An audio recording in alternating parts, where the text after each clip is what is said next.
దేవుని స్తోత్రం కలుగాక. Praise lord. దేవుని నామాన్ని వందనాలు. మల్లాది యూట్యూబ్ ఛానల్ ద్వారా ప్రేక్షకులందరికీ శుభవందనాలు తెలియజేస్తున్నాను. 2021 సంవత్సరం మార్చి నెల 22వ తారీఖు ఆదివారం ఉదయకాల సమయంలో దేవుడు మనతో మాట్లాడుతున్న వాక్యాన్ని మనం చదువుకుందాం. ఆదికాండము 4వ అధ్యాయము 7వ వాక్యం.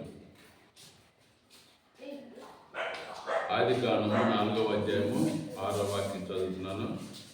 యెహోవా కయీనుతో, నీకు కోపమేలా, ముఖము చిన్నబుచ్చుకొని ఉన్నావేమి? నీవు సత్క్రియ చేసిన ఎడల తల ఎత్తుకొనవా?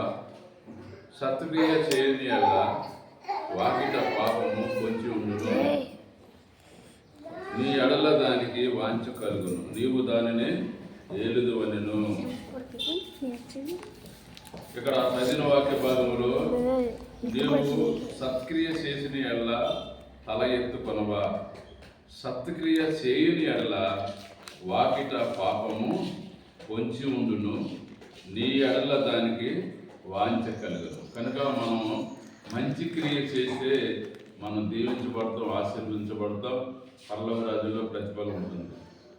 సత్క్రియలు చేయని ఎడల మరి పాపము వాకిట్లో పొంచి ఉంటుంది. మనం చెడు పనులు చేస్తే పాపము వాకిట్లో పొంచి ఉంటుంది. అది మనకి ఆ పాపము మన మీద ఆశ కలిగి ఉంటుంది. వాకిట్లో ఉన్న పాపము మన పట్ల ఆశ కలిగి ఉండి ఇంకా ఎక్కువగా మనం పాపం చేస్తాం. ఆ పాపం మన మీద ఏలుబాటు చేస్తుంది.